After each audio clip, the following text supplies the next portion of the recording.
Hello student, this is Aishwarya Sharma. बीजगणित हम पढ़ रहे हैं। बीजगणित में हम कुछ चीज़ें सीख चुके हैं और आगे कुछ और नया सीखने के लिए आज हम देखेंगे ज्यामिति में चरों का प्रयोग। चर मैंने आपको लास्ट क्लास में बताया था कि चर क्या होता है। चर वो होता है कि जिनका मान जो होता है वो हमेशा वैरी करता रहता है।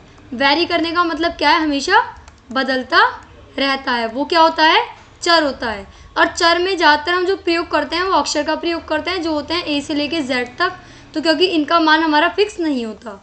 तो हम क्षेत्रमिति यानी कि मेंसुरेशन के अध्याय में वर्ग के परिमाप, आयत के परिमाप के बारे में पहले ही पढ़ चुके हैं। किस किस के बारे में? वर्ग के परिमाप, वर्ग पढ़ा था ना हमने। ये क्या था, ये वर्ग था, और ये हमारा क्या था, ये हमारा था आयत। तो इसके परिमाप के बारे में हम पहले भी पढ़ चुके हैं, यानी कि एल और बी और इसको हम लेते हैं एल से, या फिर इसको हम क्या लेते हैं, इसको हम ले सकते हैं साइड से हम इसको ले सकते हैं। तो अब हम आपको उन्हें एक नियम के रूप में लिखने के लिए वापस लिए चलते हैं। तो वर्ग का परिमाप क्या होगा, हम जानते हैं कि एक बहुभुज, यानी कि बहुभुज क्या होता है, जिसमें 3 से अधिक भुज रेखाखंडों से बनी आकृति, कुछ भी हो सकता है उसमें 3 से अधिक में। अब देखो, हम जानते हैं कि का परिमाप, ये बहुभुज है ना, उसकी भुजाओं की लंबाई का योग होता है।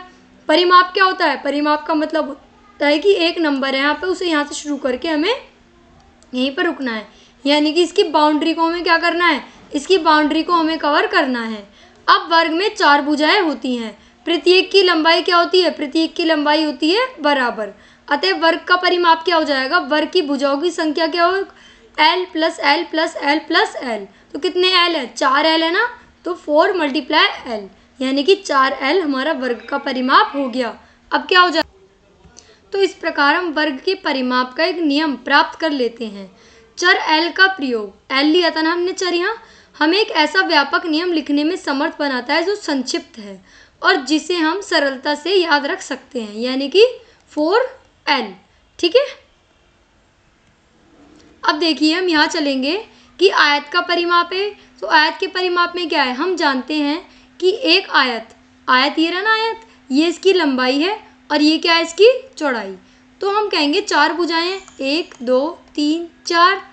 उदाहरणतः आयत ABCD की 4 भुजाएं AB, ये रहा AB, फिर क्या है BC, फिर है CD और फिर है DA है। आकृति 11.9 में है ये। एक आयत की सम्मुख भुजाएं सदैव बराबर होती हैं। क्या होती हैं, अगर आयत है उसकी सम्मुख भुजाएं, यानी कि AB बराबर CD, यहाँ मैं लिख देती हूँ, AB बराबर क्या होगी, CD होगी, और BC बराबर क्या होगी, AD होगी, है ना।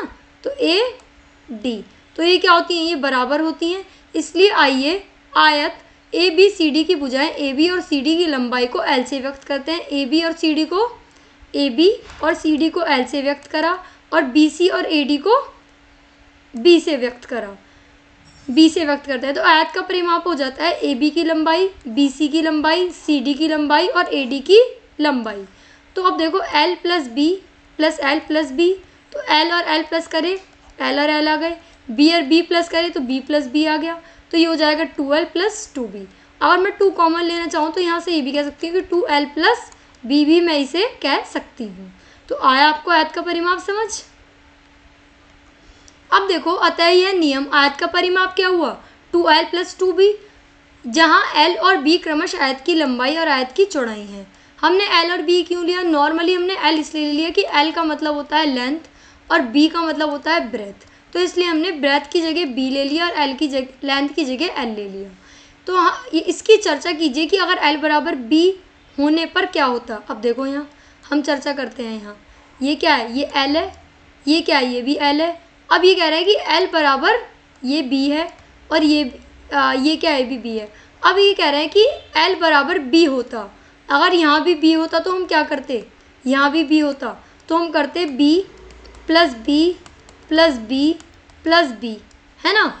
तो क्या हो जाता, ये हो जाता 4B, यानी कि 4 इंटू B ये हमारा हो जाता।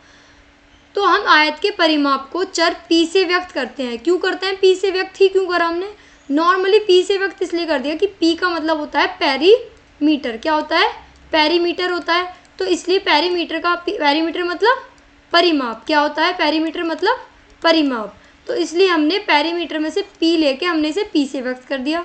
तो आयत के परिमाप का नियम निम्न हो जाता है, p equal to 2l plus b, या फिर p इक्वल टू 2 ब्रैकेट में l प्लस बी, यानी कि 2 गुणा लंबाई प्लस चौड़ाई अंडर ब्रैकेट। अब देखो दो संख्याओं के योग की क्रम विनिमयता।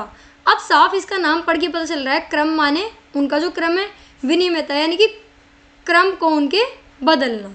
अब देखो हम जानते हैं कि 4 + 3 7 होता है, पर हम इसका क्रम बदल दें, हम 3 + 4 कर दें तो भी 7 ही होगा, अर्थात 4 + 3 और 3 + 4 बराबर होंगे। और एग्जाम्पल आप क्या ले सकते हैं, देखो ये रहा 4 और 3 लिया था हमने तो भी यही आया, 3 और 4 लेंगे तो भी यही आया। अब देखो और हम ले सकते हैं कि अगर 2 + 5 होता और 5 + 2 होता तो क्या होता, 2 + 5 में आता 7 और 5 + 2 भी 7 आता, तो ये आपस में बराबर होते। तो जैसा कि हम पूर्ण संख्याओं के अध्ययन में देख चुके हैं कि किसी भी दो पूर्ण संख्याओं के लिए यह सत्य है कि संख्याओं का यह गुण संख्याओं के योग की क्रम विनिमयता कहलाता है। ठीक है ना, क्या कहलाता है, संख्याओं के योग की क्रम विनिमयता, यानी कि कॉम्यूटेटिविटी। अब क्या है यहाँ, क्रम विनिमय का अर्थ है क्रम बदलना। ठीक है, योग में संख्याओं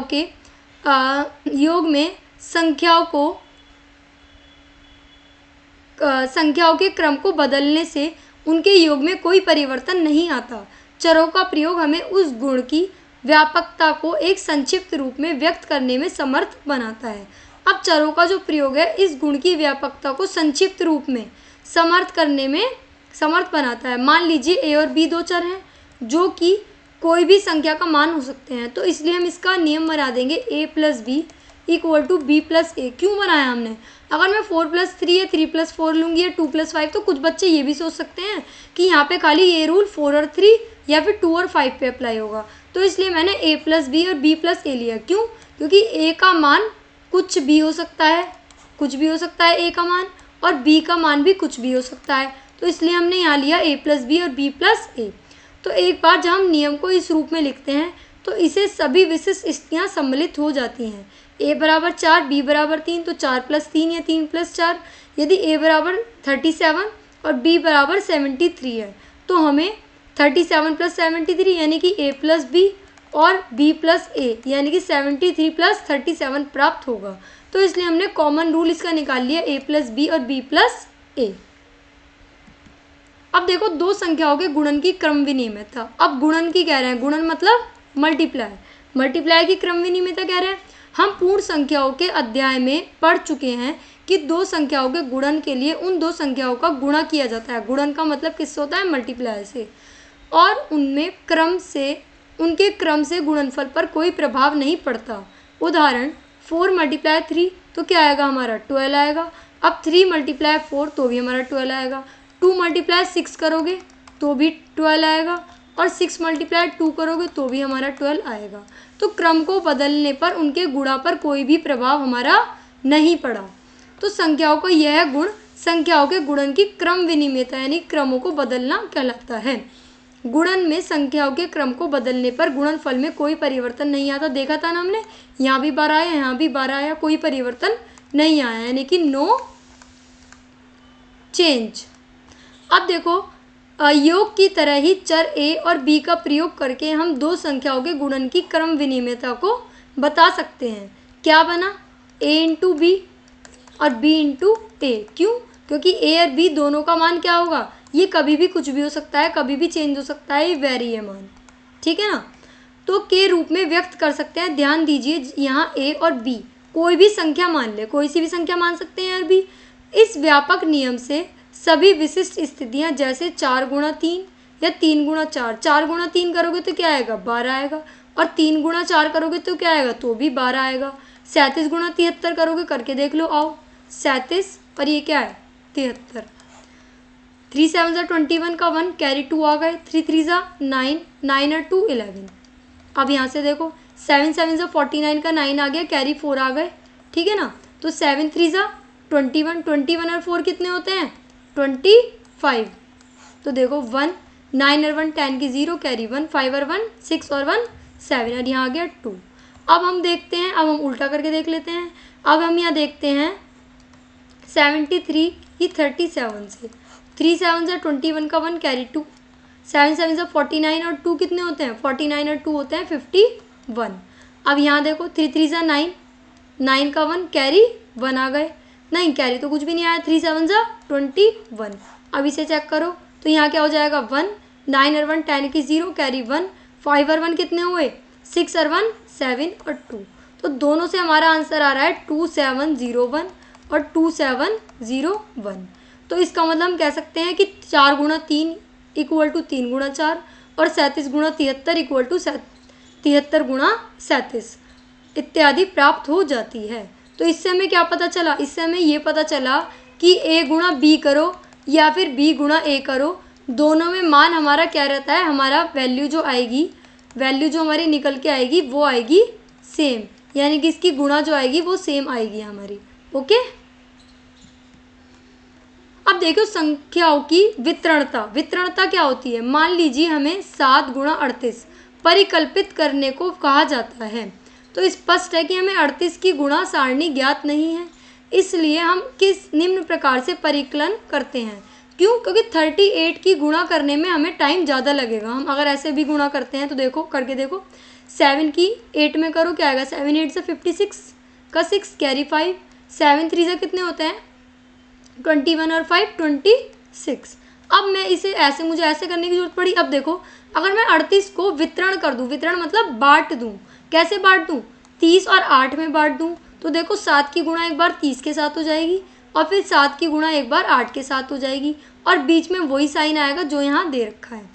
तो देखो 7 को 3 से गुणा करोगे 210, 30 से करोगे 210 आएगा, 7 की 8 से गुणा करोगे तो 7 8 या 8 7 से 56 आएगा। अब 56 में आप 210 प्लस करेंगे तो 266 आएगा। तो 7, 30 और 8 जैसी 3 संख्याओं के लिए यह सत्य है। यह गुण संख्याओं के योग पर गुणन की वितरणता कहलाता है। क्यों, क्योंकि इसमें योग हो रहा है ना, योग भी हो रहा है और इसमें गुणा भी हो रही है, तो योग पर गुणन की वितरणता कहलाता है।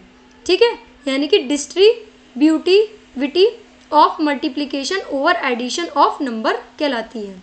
चरों का प्रयोग करके हम संख्याओं के इस गुण को भी एक व्यापक और संक्षिप्त रूप में लिख सकते हैं। मैंने आपको बताया था चर का प्रयोग क्यों करा, क्योंकि भाई यहाँ पर हमने मान 7 × 38 लिया, पर ये तो यहाँ तो कुछ भी आ सकता है ना, तो इसलिए हमें इसे चर के रूप में मैं आपको यहाँ समझाना चाहूँगी।